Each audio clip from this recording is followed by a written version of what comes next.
하나님 아버지, 오늘도 말씀을 통해서 우리가 주님의 은혜 속으로 더 들어갈 수 있게 하시고 하나님의 사람들로 만들어지게 하여 주옵시고 하나님의 사람으로 삶으로 또 주님께는 영광이 돌려지는 삶이 되게 하여 주시옵소서. 성령님께서 우리 각 사람의 마음을 주장하시고 종의 입술도 주장하여 주님의 도구로 사용하여 주옵소서. 아멘. 예수님의 이름으로 기도하옵나이다. 아멘. 아멘. 하나님 말씀 요한복음 2장 1절에서 11절까지 보시겠습니다. 요한복음 2장 1절에서 11절입니다.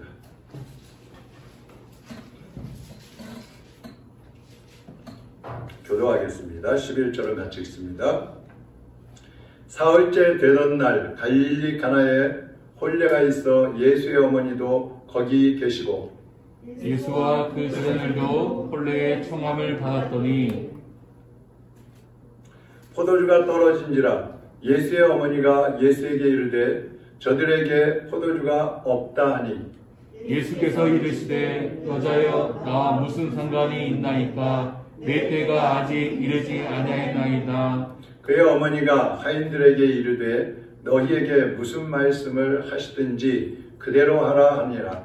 거기에 유대인의 정결 예식을 따라 두세 통 되는 동화화물이 6이 놓였는지라. 예수께서 그들에게 이르시되 항아리에 물을 채우라 하신즉 아귀까지 채우니 이제는 떠서 연회장에게 갖다 주라 하시매 갖다 주었더니 연회장은 물로 된 포도주를 맛보고도 어디서 났는지 알지 못하되 물 떠온 하인들은 알더라.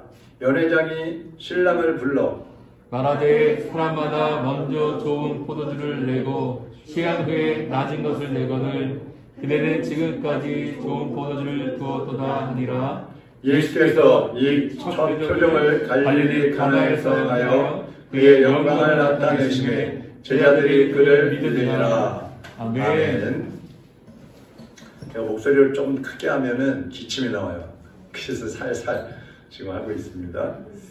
우리가 하나님의 말씀을 읽을 때에도 그 말씀의 확신을 가지고 그 말씀을 선포하는 마음으로 말씀을 읽으면요, 말씀을 읽는 가운데도 기적이 나타납니다. 그 말씀이 이루어지는 역사가 일어나는 거예요. 그래서 성경을 암송하는 사람들 있잖아요. 성경을 그냥 암송만 하는데도 막 병이 낫기도 하고요. 또 통독하잖아요. 교인들하고 같이 막 성경을 읽는 거예요. 읽기만 하는 거예요, 그냥. 근데 읽는 데에도 병이 나타나 치료가 되고 귀신이 쫓겨나기도 하고 막 이적이 나타나는 거예요. 그리고 평소에 기도 제목들이 막 응답이 되는 거예요. 할렐루야. 네, 믿으시기 바랍니다. 그러니까 여러분도 성경 읽으실 때 혼자 읽으실 때 막 소리내서 선포하는 것처럼 읽으시고 교회에서 읽으실 때도 제가 항상 얘기하잖아요. 목소리에 힘을 내가지고 선포하듯이 말씀의 확신을 가지고 그렇게 읽으시란 말이에요. 자, 오늘 첫 번째 표적의 의미 이런 제목으로 말씀을 드리겠습니다. 요한복음에는 7가지의 표적이 나오는데 그 중에 첫 번째 표적이 물이 포도주가 되는 그런 표적이에요. 이 첫 번째라는 의미는 처음이다, 첫 번째 것이다 이런 의미도 있지만 가장 중요한 표적이다 이런 의미도 있어요. 처음이라는 건 가장 중요한 표적이다, 기적이다 이런 의미가 여기 포함되어 있다는 거예요. 그러니까 제자들과 함께 이제 우리가 1장에 보면 예수님이 제자들이 예수님 계신 곳에 가가지고 함께 동거동락하기 시작하잖아요. 그러면서 가족의 중요성을 가르쳐 주셨다고 해서 가족 공동체의 중요성. 그 예수님은 첫 번째 표적도 남자와 여자가 혼인하는 그 혼례식장에서 첫 번째 표적을 지금 행하고 계시는 거예요. 예수님과 마리아와 또 제자들 몇 명이 가나 지역에 있는 혼인잔치 집에 가셨어요. 예수님도 잘 아시고 예수님의 어머니 마리아도 잘 아는 그런 집이었던 것 같아요. 다 같이 가서 혼인집에서 이제 그 잔치를 참여하고 있는데 중간에 포도주가 다 떨어져 버린 겁니다. 그러니까 잔치집에 포도주가 떨어져 있으니까 어떻게 되겠어요? 분위기가 싸해졌을 거 아니에요. 사람들은 아직 더 이제 막 흥이 있고 먹어야 되는데 그때 마리아가, 예수님의 어머니 마리아가 예수님께 와서 예수야, 이 집에 포도주가 다 떨어졌어. 그 말은 뭐예요? 한번 만들어봐. 그러니까 마리아는 이미 예수님이 그런 기적을 행하시는 분이라는 것을 알고 있었어요. 그런 얘기를 합니다.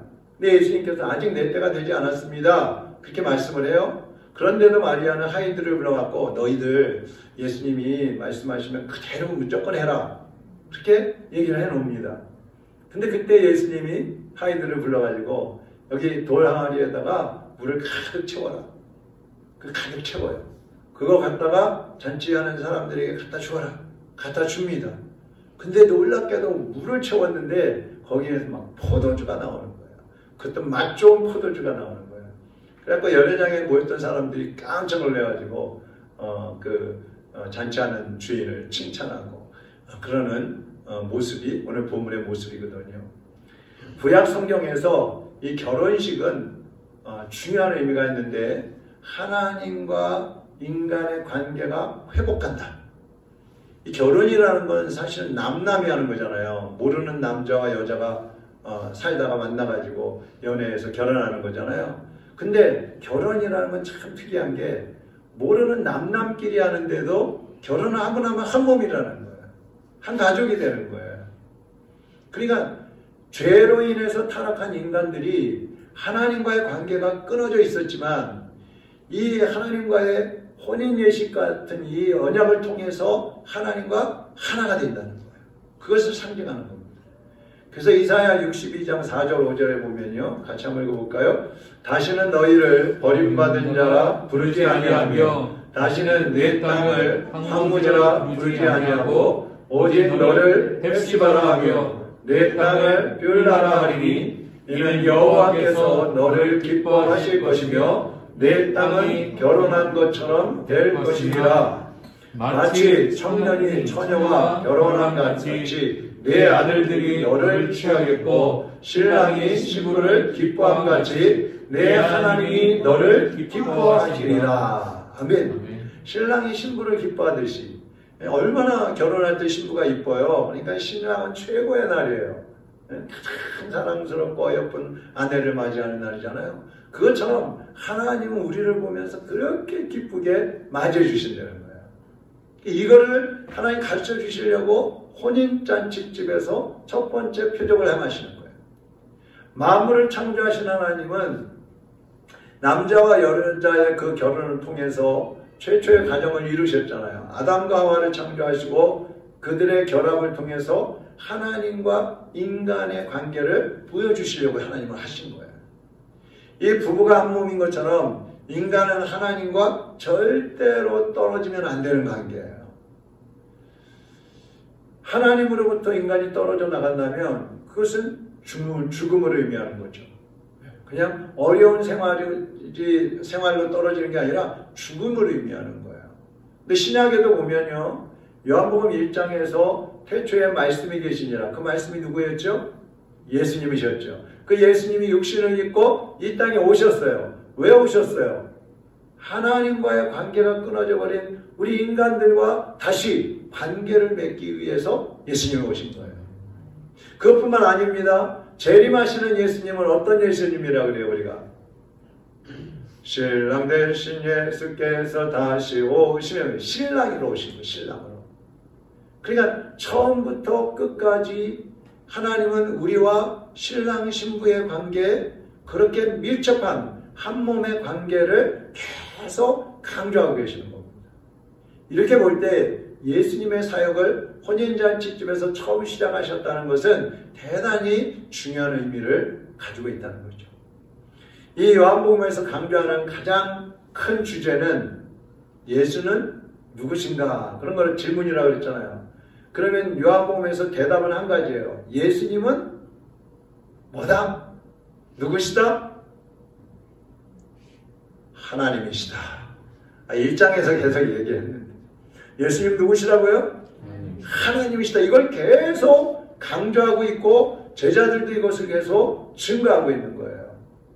하나님도 이것을 말씀하시면서 나는 예수님은 하나님이시다. 그 예수와 너희는 혼인한 관계야. 신랑과 신부 관계야. 한 몸이야. 이걸 계속 강조하고 계시는 거예요. 할렐루야. 얼마나 신납니까? 예수님이 우리의 신랑이신데. 또 남자들은 또 우리 동성연애하나 그런 생각, 그런 상징적인 거기 때문에 우리가 요한복음 1장 서두에서도 예수님은 하나님이시라고 선언을 했어요. 태초에 말씀이 계시니라. 이 말씀이 하나님과 함께 계셨으니 이 말씀은 곧 하나님이시니라. 그렇게 선포를 해버렸어요. 그리고 첫 번째 사역, 첫 번째 표적에서도 예수님이 하나님이시라는 것을 이 가나 혼인잔치에서도 보여주시는 거예요. 자, 그럼 이제 오늘 본문을 좀 더 자세히 이제 살펴보겠습니다. 이 가나 혼인잔치에서 예수님의 이 기적을 직접 체험한 사람들이 있어요. 자, 예수님이 물로 포도주를 만드시는데 이걸 직접 보고 느끼고 체험한 사람이 누굴까요? 손님들이에요? 그렇죠. 주인도 아니고 손님도 아니에요. 그 집에서 일하는 하인들이었어요. 하인들. 야, 다른 사람들은 그냥 갖다 주니까 포도주가 처음 것보다 엄청 맛있네. 어디서 이런 맛있는 포도주를 냈어? 그러면서 주인한테 막 그래요. 그래서 주인도 몰라. 어디서 나왔지? 포도주가 다 떨어졌었는데. 근데 누가 알아요? 하인들은 알아. 물을 떠다 주었더니 그게 포도주로 바뀌어버린 거예요. 이걸 직접 이 사람들은 체험을 한 거예요. 그러면 여러분, 우리가 예수님을 더 깊이 만나고 더 큰 기적을 체험하는 삶을 살려면 어떻게 해야 되느냐? 이 하인들처럼 해야 돼요. 첫째, 무슨 말씀을 하시든지 그대로 하라. 따라합니다. 무슨 말씀을 하시든지 그대로 하라. 그대로 하라. 자, 그대로 하라. 그 유대인은요, 가정에서 포도주를 직접 만들어요. 포도주를 담궈요. 그랬다가 또 어떤 귀한 사람들이 오면 그것을 음료수로 내기도 하고, 또 잔치가 있으면 그것을 이제 그 잔치에 사용을 하는 거야. 근데 이 집도 이제 포도주를 만들어 주었다가 이제 결혼식이 있으니까 거기다 사용을 했겠죠. 근데 끝나기도 전에 포도주가 다 떨어져 버렸으니까 주인도 혼란해진 거죠. 어디 가서 갑자기 빌려올 수도 없고, 어디서 뭐 살 수도 없고, 그러니까 당황을 하고 있어요. 그때 예수님의 어머니 마리아가 예수님께 예수야, 포도주가 다 떨어졌어요. 이렇게 얘기를 한단 말이에요. 근데 예수님은 아직 제 때가 아닙니다. 이걸 보면 그냥 끊어버리는 것 같잖아요. 나는 이제 아직 포도주를 만들거나 할 그런 때가 아직 안 됐어요. 거부를 했단 말이에요. 그런데 마리아는 거기서 포기하지 않아요. 하인들을 불러가지고 주님이 시키시는 대로 해라. 다시 한번 당부를 해놓는 거예요. 그러니까 사실 하나님의 때는 우리가 알 수 없어요. 언제가 하나님의 때인지, 어제인지, 오늘인지, 내일인지, 잠시 후인지 하나님의 때를 몰라요. 그렇다면 이 마리아처럼 항상 기도를 해야 된다는 거예요. 마리아가 예수님을 찾아가서 포도주가 다 떨어졌습니다. 이렇게 얘기한 거는 기도예요, 기도. 하나님, 다 떨어졌어요. 하나님, 지금 이런 문제가 있어요. 근데 하나님 응답이 없어. 그럼 거기서 끝나는 게 아니에요. 기다리는 거예요. 계속 기도하면서 하나님의 때, 하나님이 일하실 것을 기대를 하는 거예요. 그때 하나님이 역사를 하신다는 것이죠. 그 순종이라는 것은 하나님 말씀에 근거하는 건데, 하나님의 말씀에는 우리가 선택할 수 있는 여지가 없어요. 하나님이 말씀하시면 그 말씀은 제가 순종하겠습니다. 그거는요 제가 안 하겠습니다. 이럴 수 없단 말이에요. 무슨 말씀을 하시든지 그대로 따라야 되는 겁니다. 이게 마리아의 믿음의 자세인 거예요. 하나님의 말씀이라면 그 말씀이 어떤 말씀이든지 우리는 순종하는 것밖에 할 수가 없는 거예요. 하나님은 우리를 사랑하시는 하나님이십니다. 하나님은 우리를 긍휼히 여기시고 불쌍히 여기시는 하나님이십니다. 그렇기 때문에 하나님은 우리에게 필요한 말씀을 하시지 불필요한 거 시키시지 않아요. 고생시키기 위해서 너 이거 해. 그러는 하나님 아니에요. 우리에게 필요한 거, 우리에게 있어야 될 것을 하나님 말씀하신다 말씀입니다. 그렇다면 우리가 그 말씀에 순종을 할 때 하나님의 기적을 체험하게 되는 겁니다.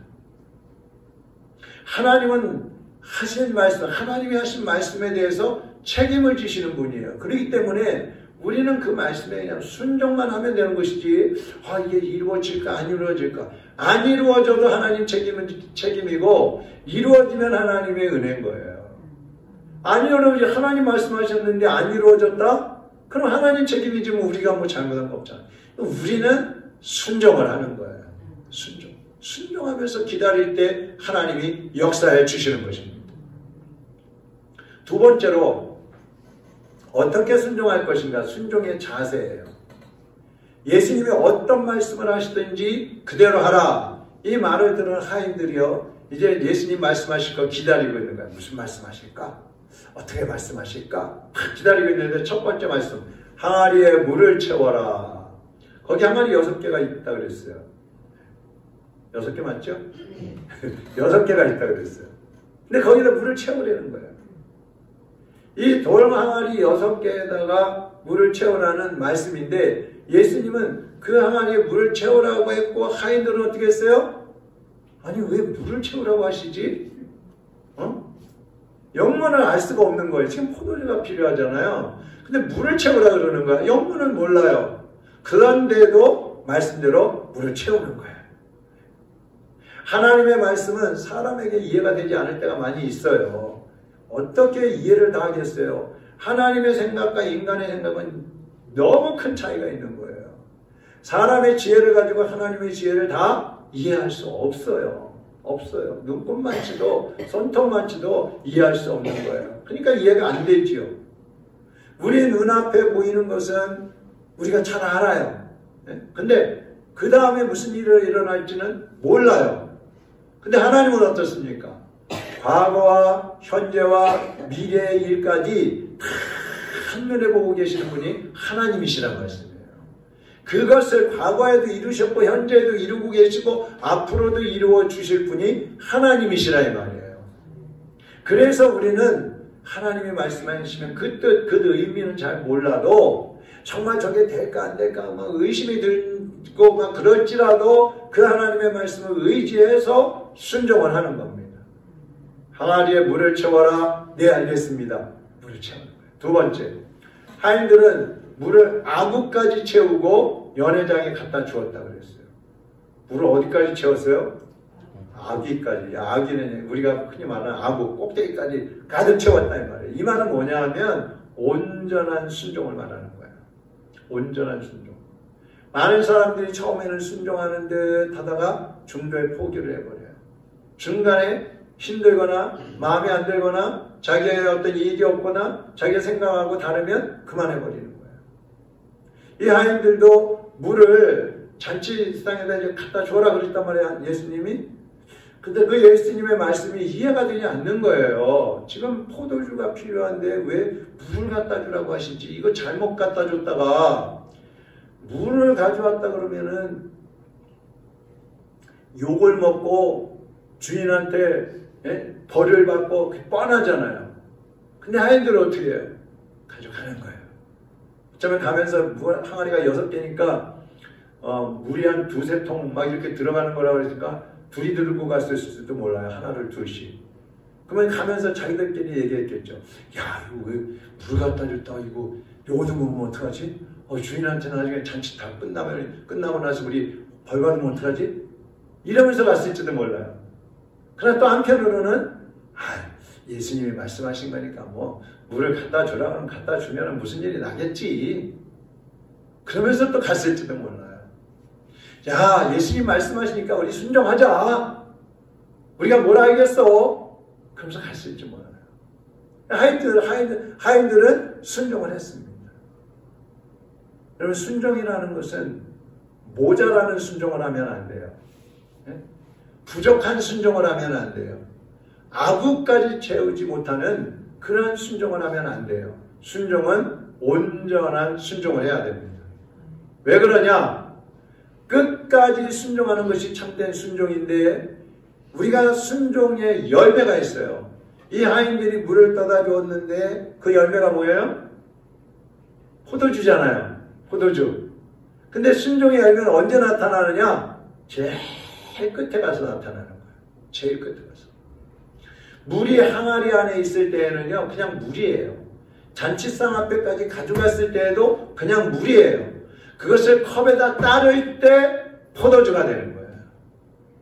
아멘. 그 물이 항아리 밖으로 쏟아져 나올 때 비로소 포도주가 되는 거예요. 그러니까 마지막에 순종의 그 마지막 부분에서 기적이 일어난다는 것입니다.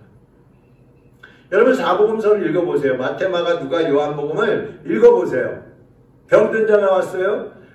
예수님 제 딸이 지금 죽어가고 있는데 고쳐주세요. 그래 가자. 근데 가다가 집에서 하인이 와가지고 아유 주인님 따님이 벌써 숨이 끊어졌어요. 오실 필요도 없어요. 예수님 오시나 마나요. 근데 예수님은 아니다. 걱정하지 말고 가자. 그 아버지는 따라가는 거예요. 그 집에까지 가서 이미 딸이 죽었어요. 그런데 예수님께서 가시니까 살려주시는 거예요. 야이로의 딸 그랬잖아요. 그러니까 기적이라는 것은 사실 멀리 있는 게 아니에요. 여러분이 살아계신 하나님, 능력의 하나님을 온전히 믿고 의지할 때 여러분의 삶의 현장에서도 기적이 일어나는 것입니다. 9절 한번 같이 읽어보겠습니다. 9절. 연회장은 물로 낸 포도주를 맛보고도 어디서 났는지 알지 못하되 물 떠온 하인들은 알더라. 아까 말씀드렸죠? 다른 사람들은 몰라요. 우리는 예수 그리스도의 종들입니다.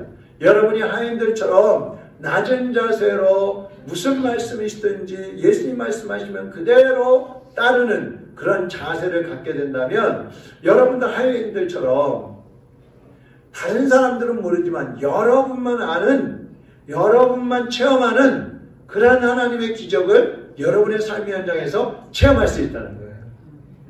하인들처럼 아무리 주인이고 손님이고 귀족이고 소용없어요. 순종하는 하인들, 순종하는 사람들에게 하나님은 기적을 보여주시는 거예요. 순종하는 사람에게. 이것이 순종하는 사람들의 자세인 것입니다.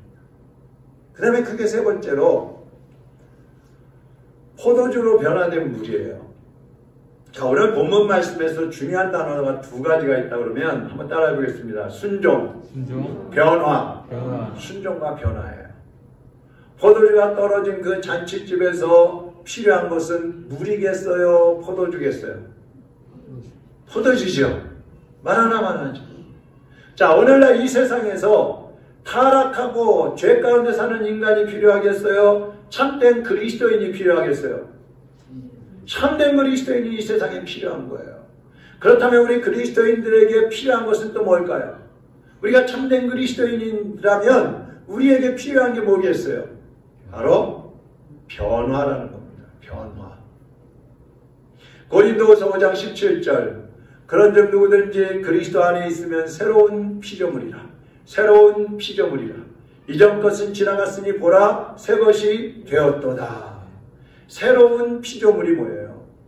단순히 나는 이제 예수님 믿고 하나님 자녀가 되었습니다. 신분이 바뀐 거 그거 말하는 거 아니에요.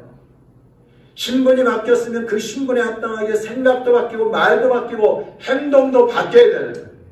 하나님 자녀다운 그런 모습이 드러나야 되는 겁니다. 그게 변화입니다. 옛 것은 지나갔으니 보라 새 것이 되었도다. 옛날 습관 붙잡고 살면 안 돼요. 이제는 예수님 믿기 이전의 그런 모습은 버려야 되는 것입니다. 탐욕을 버리고 육신의 정욕을 따라 살아가던 그런 습관들을 바꾸지 않으면 하나님의 기적을 체험할 수 없어요. 로마서 8장 5절 6절 같이 읽어보겠습니다. 육신을 따르는 자는 육신의 일을, 영을 따르는 자는 영의 일을 생각하나니 육신의 생각은 사망이요 영의 생각은 생명과 평안이니라. 아멘. 자, 예수 믿는 사람들은 생각도 육신의 생각을 하면 안 돼요. 영의 생각. 그래야 영원한 생명을 누릴 수가 있다는 말씀이에요. 여러분이 변하면 여러분의 가정이 복을 받는 거예요. 여러분이 변하면 여러분의 주변 사람들에게 하나님의 사랑이 막 흘러가는 거예요. 물처럼 흘러가는 거예요. 그러면 그 하나님의 사랑과 함께 생명이 흘러가고 그러면 세상 사람들이 여러분 때문에 기쁨과 행복을 얻게 되고 영생과 구원의 복을 누리게 되는 것입니다. 여러분의 과거와 현재를 한번 비교해 보세요. 나는 얼마나 변해 있는가? 나는 예수 믿기 이전과 예수 믿은 이후에 얼마나 변해 있는가? 어떤 사람은 모태신앙이다. 모태는 아무것도 못한다는 거예요. 믿음 좋은 게 아니에요. 모태신앙은 믿음 좋은 게 아니에요. 모태신앙이라 할지라도 어머니 태중에부터 교회에 어머니하고 따라다녔다 할지라도 태어나서 예수님을 만나야 되는 거예요. 예수님을 만날 때 그 사람이 그리스도인이 되고 변화가 되는 것이지, 엄마 따라서 무슨 태중에 있는데 교회 갔다가 무슨 믿음이 있어요? 뭐가 있어요? 태어날 때부터 교회에 앉아 있었다 그래가지고 그 아이가 뭘 알겠어요? 모르는 거예요. 자기 의식이 있고 이제 믿음이 뭔지 예수님이 누구신지 깨닫고 예수님을 만나야, 그 만남에 그 역사가 있어야 변화가 일어나는 거예요. 그러니까 우리는, 나는 예수님 만나기 이전과 만난 이후의 삶이 어떻게 달라졌는가? 그리고 나는 앞으로 어떻게 변화되어야 할까? 목표를 가져야 돼요. 그냥 되는 대로 살아가는 인생은 불쌍한 인생이에요. 기적을 볼 수 없어요. 오늘 본문 11절 우리 같이 읽어보겠습니다. 11절, 예수께서 이 첫 표적을 갈릴리 가나에 행하여 그의 영광을 나타내시매 제자들이 그를 믿으니라. 자, 예수님의 표적을 본 제자들은 예수님이 하시는 일이, 이야, 저게 바로 하나님이 하시는 일이구나. 물로 포도주가 되는 게 어떻게 일어날 수 있는 일이에요? 말도 안 되는 거예요. 정말 저게 하나님의 일이구나. 아, 바로 저분이 하나님이시구나. 이것을 깨닫고 그때부터 예수님을 믿었고 영광을 돌렸다 그랬어요. 여러분이 변화된 삶을 살아가면서 예수 그리스도를 높이면 많은 사람들이 여러분을 보면서 예수님께로 돌아오게 되는 거예요. 우리가 예수님을 보면서 예수님을 믿게 되는 것처럼 사람들은 우리를 보면서 예수님을 믿게 된다 이 말입니다. 그래서 오늘 말씀을 들은 여러분 모두가 성령 충만하시고 변화된 삶을 살아가시기를 바랍니다. 그리고 하나님의 말씀에 순종해서 날마다 하나님의 기적을 체험하고 하나님의 기적을 창조하는 그런 하나님의 도구들로 쓰임받게 되기를 주님의 이름으로 축원합니다. 같이 한번 기도하겠습니다. 하나님께 우리가 같이 기도할 때, 하나님, 과거의 내 모습, 예수님을 알기 전에, 예수님을 몰랐을 때, 예수님을 만나기 이전에 나의 모습, 그때와 지금의 나의 모습이 어떻게 바뀌어져 있습니까? 하나님, 변화된 삶을 살게 하여 주옵소서. 예수님의 형상이 내 삶을 통해서 드러나는 삶을 살게 하여 주옵소서. 하나님께는 영광을 돌리고 많은 이웃들에게 구원의 복음을 전하고 영생의 복을 전하고, 특별히 하나님이 나의 삶의 현장에서 베풀어 주시는 그 기적을 나만 체험하는 것이 아니라 내 이웃들, 가족들과 나누며 그들과 함께 하나님의 역사를 찬양하는 그런 삶이 되게 하여 주옵소서. 주님, 나를 쓰시옵소서. 하나님 앞에 기도하시고요. 아까도 우리 기도했습니다만 우리 김영숙 권사님, 김현숙 권사님 아니에요? 김영숙 권사님은 지금 항암 치료를 어제 오늘 내일까지 병원에서 받고 계시는데 항암 치료를 받고 나면 굉장히 힘드실 거예요. 근데 더 힘든 거는 이 허리가 아파서 걷지를 못하신다고 해요. 근데 허리가 이렇게 골절이 돼서 시술도 하기도 했고 뭐 협착도 있고 그랬다 그러는데, 과거에 제 친구 목사님이 세상을 떠났는데 그분들 췌장암으로, 근데 췌장암에 걸리니까요 허리가 너무 아파갖고 제대로 앉아있지도 못하더라고요. 그러니까 여파인 것 같아요. 하나님, 이 걷지를 못하면 어떡하겠어요? 건강을 회복하기도 힘들잖아요. 하나님, 우리 김영숙 권사님 긍휼히 여겨주시고 주님의 치료의 손을 이 시간에 얹어주시옵소서. 통증이 사라지고 이제 암세포가 성령의 불로 태워지고 녹아지고 예수님의 피로 다 씻겨나가게 하시고 주 안에서 회복되는 역사가 있게 하여 주옵소서. 그래서 하나님의 기적을 보게 하여 주옵소서. 하나님의 살아계심을 보게 하여 주옵소서. 기도하시기 바랍니다. 그리고 우리 교회를 위해서 또 기도할 때에 하나님 교회가 영적으로 양적으로 부흥하고 성장하게 하시고 재정적으로도 풍족하게 하셔서 주님의 사명 온전히 감당케 하여 주옵소서. 전 교인이 깨어 일어나서 기도하고 하나님 앞에서 믿음의 승리자들로 서게 하여 주옵소서. 우리 다 같이 한번 통성으로 주여 한번 부르고 통성으로 같이 기도하겠습니다. 주여! 살아계신 하나님 아버지, 하나님께서 우리를 사랑하여 주시니 감사합니다. 주님께서 이 시간도 주신 말씀을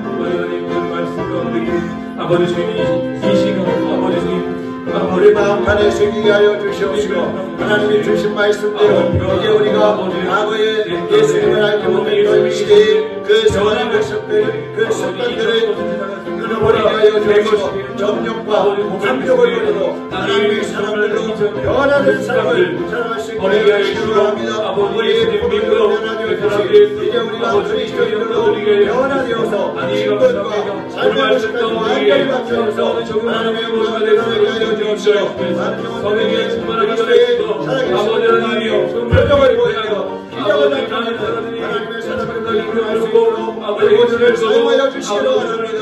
하나님의 자녀들이 자신을 돌아보고 하나님의 자녀다운 모습으로 변화되고 새로워져 아버지 감사합니다. 아버지 결단하고 변화되어서 하나님을 주시기를 바랍니다.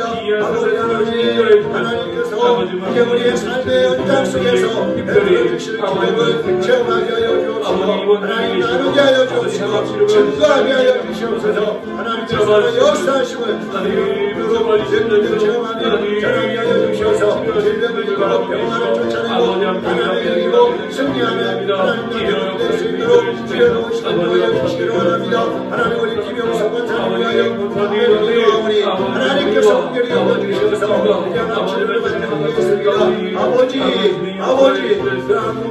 모든 세포들이 성령의 물을 들어주시고 예수님의 피로 씻어내려 주시옵소서. 하나님을 가진 건강한 하나님을 통하여서 하나님 세포들과 소멸되게 하여 주시고 건강한 세포들이 손상이 가지 않도록 하나님만 받으시고 강건하게 주시기를 바랍니다.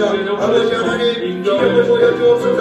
하나님의 기적을 보여주옵소서. 하나님의 기적을 나타내 보여주옵소서. 하나님의 살아계심을 보여주옵소서. 주여 아버지 하나님을 바랍니다. 하나님의 사랑하는 성도들 전 교인이 깨어 일어나 기도를 하나님 앞에 나아가게 하시고 하나님 앞에 무릎 꿇을 때에 하나님의 은혜를 받게 하여 주옵시고 아버지 하나님의 사람들로 하나님을 제수역하는 것을 기뻐하게 하시고 원수의 충성하며 생명과 천천히 나아갈 수 있도록 주여 도우시고 인도하여 주시기를 바랍니다. 오늘도 하나님께서 우리에게 신령마다 새로운 은혜를 더하시고 하나님의 능력과 권세도 하셔서 믿음의 권세를 가지고 나아가는 하나님의 자녀들 되시도록 인도하여 주시옵소서. 하나님 아버지, 하나님의 자녀들이 오늘도 믿음을 고백하며 하나님의 말씀을 들었습니다. 이 말씀을 귀로 듣고 읽는 것이 아니라 마음판에 새겨지게 하시고 행함으로 옮겨지게 하여 주시옵소서. 가나온 인자집집에서 물이 포도주로 변화된 표적이 나타난 것처럼 우리의 삶의 현장에서도 하나님의 놀라운 기적의 역사를 보게 하여 주시옵소서. 그러기 위해서 우리가 날마다 주님 앞에 순종하게 하여 주옵시고 변화된 삶을 살게 하여 주시옵소서. 하나님 앞에 우리의 삶을 온전히 내어드려서 주님의 말씀대로 행함으로 하나님의 기적의 도구들이 되게 하여 주시옵소서. 병원에 입원해 계시는 우리 김영숙 권사님 특별히 주님 찾아가 주시고 피 묻은 손으로 안수하여 주시옵소서. 많은 사람들이 육신의 고통과 질병으로 아버지 괴로워하고 있습니다. 힘들어하고 있습니다. 그들의 눈이 주님께로 향하게 하여 주옵시고 그들의 마음이 주님을 향하여 열리게 하여 주옵시고 예수님을 모셔드림으로 그들의 삶의 모든 문제들, 질병들이 다 해결되고 회복되는 역사가 일어나게 하여 주시옵소서. 이제는 우리 주 예수 그리스도의 은혜와 하나님 아버지의 극진하신 사랑하심과 성령님의 감화감동 위로 치료 역사하심이 오늘도 주님의 말씀을 붙잡고 순종을 결단하며 변화된 삶을 살기를 소원하는 하나님의 자녀들 머리머리 위에 환우들 위에 이제부터 영원토록 함께 있을지어다. 아멘.